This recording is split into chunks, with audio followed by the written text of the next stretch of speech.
আজকে সবগুলো রান্নাই একদম আলাদা পদ্ধতিতে করে নিলাম, তাহলে দেখতে থাকেন।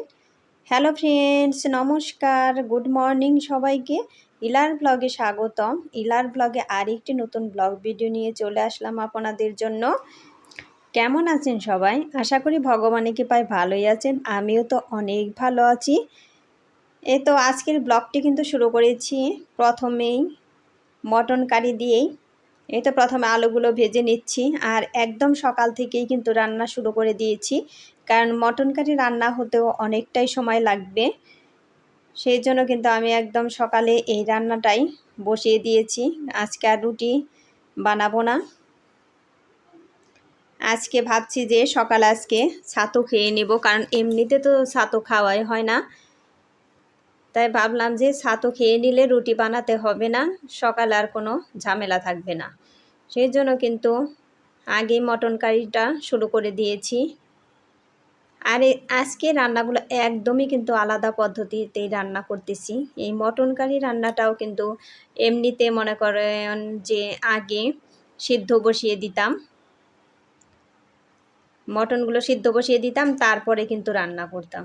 আর আজকে কিন্তু তা করব না, আজকে এই অন্যভাবে রান্না করব, তাহলে দেখতে থাকেন। সবগুলো রান্না দেখতে হলে আমার সাথেই থাকেন, পুরো ভিডিও জুড়েই থাকেন।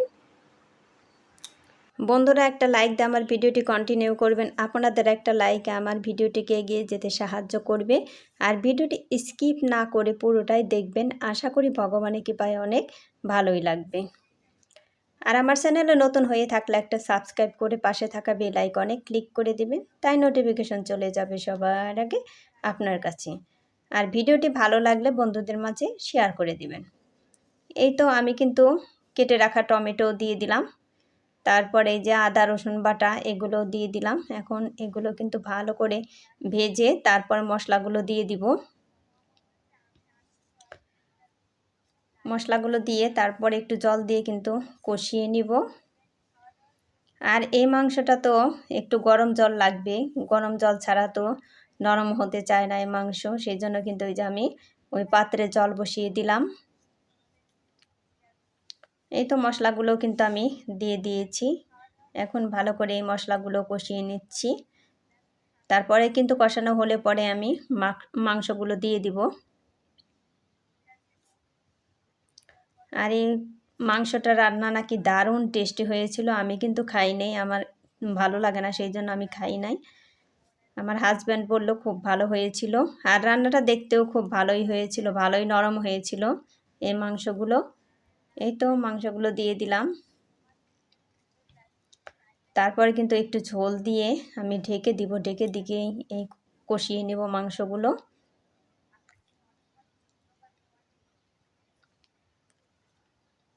একদমই আলাদা পদ্ধতিতেই রান্নাগুলো করা হয়েছে। আর শুধু কিন্তু খাসির মাংস না, এর সাথে থাকবে হলো বাটা মাছের পাতলা ঝোল, কারণ গরমের মধ্যে একটু পাতলা পাতলা ঝোল হলে কিন্তু ভালোই হয়। তারপরে থাকবে হচ্ছে পোলাও।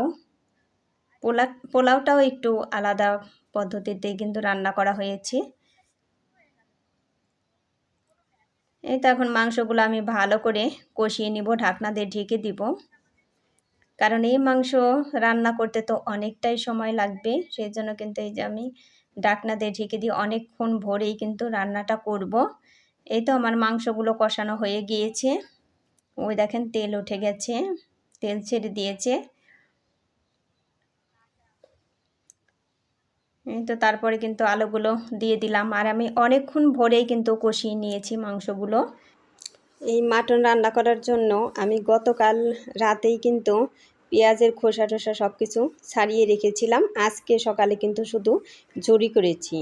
তারপরে রসুন আদা এগুলোও কিন্তু খোসা ছাড়িয়ে রেখেছিলাম, কারণ আজকে সকালেই যাতে রান্না করতে পারি। এগুলো রেডি করতেও কিন্তু অনেকটাই সময় লাগে মাংস রান্নার জন্য। আর এই মাংসের প্যাকেটটাও কিন্তু আমি বের করে রেখেছিলাম রাতেই, কারণ এই মাংস ফ্রিজের মাংস ভিজতেও কিন্তু অনেকটাই সময় লাগে। ওই দেখেন আমার কিন্তু মাটনটা হয়ে গেছে রান্না, অনেকটাই সুন্দর হয়েছে দেখতেও।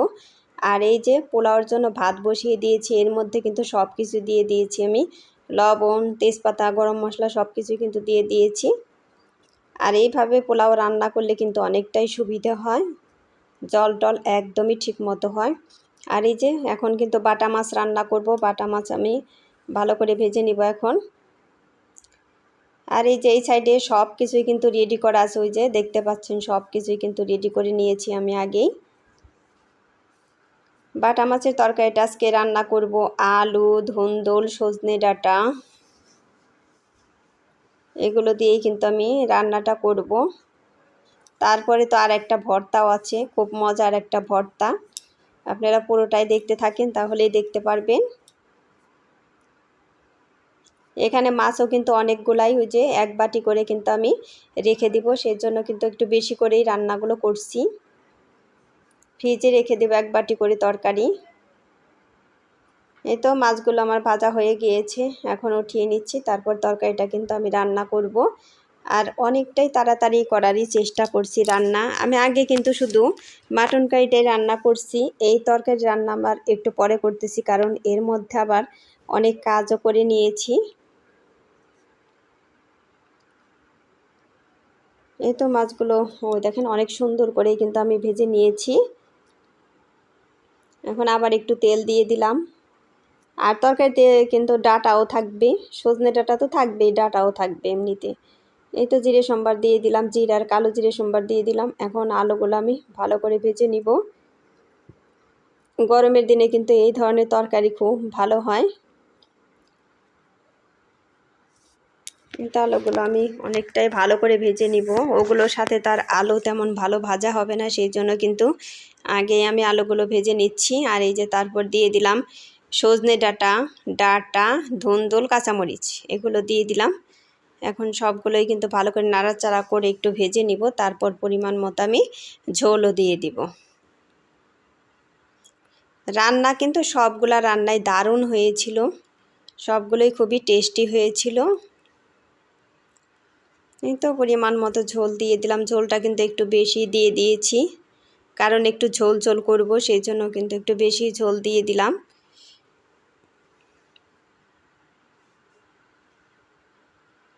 এই তো হাই ফ্লেমে জাল দিয়ে নিচ্ছি, তারপরে কিন্তু ভেজে রাখা মাছগুলো দিয়ে দিচ্ছি এখন।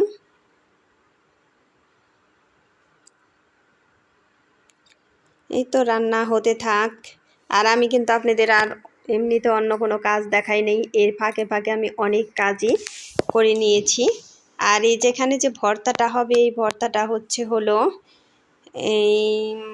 হচ্ছে পটলের খোসা আর হলো আলুর খোসা আর অনেকগুলো রসুন দিয়েছি, আর সাথে কাঁচামরিচ।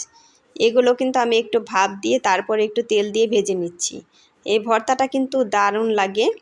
আর এই যেখানে এখন পোলাওটা রান্না করব, তেল দিয়ে দিয়েছি, তার সাথে ঘি দিয়ে দিলাম, পেঁয়াজ কুচিগুলো দিয়ে দিলাম। পোলাওটা কিন্তু একটু অন্যভাবেই রান্নাটা করছি, মানে বেরেস্তা বানিয়ে উঠিয়ে রাখবো না, এই সরাসরি এর মধ্যেই কিন্তু আমি ভাতগুলো ঢেলে দিয়ে দিব। তো পেঁয়াজগুলো এখন অনেকটা ভালো করেই আমি ভেজে নিচ্ছি, তারপরে আদা রসুন বাটা এগুলোও কিন্তু দিয়ে দিচ্ছি। এগুলো ভেজে তারপরে কিশমিশগুলো দিয়ে দিব। আর গরম মশলা তো আমার ভাতের মধ্যে দেওয়াই আছে, সেই জন্য কিন্তু আর এখন দেব না। পোলাওটাও কিন্তু দারুণ হয়েছিল, আর পোলাও এইভাবে রান্না করলে একদমই ভালো হয়।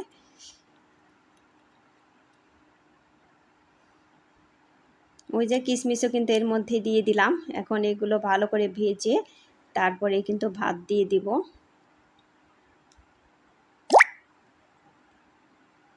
এগুলো এইভাবে রান্না করেও কিন্তু পোলাওটা দারুণ হয়েছিল।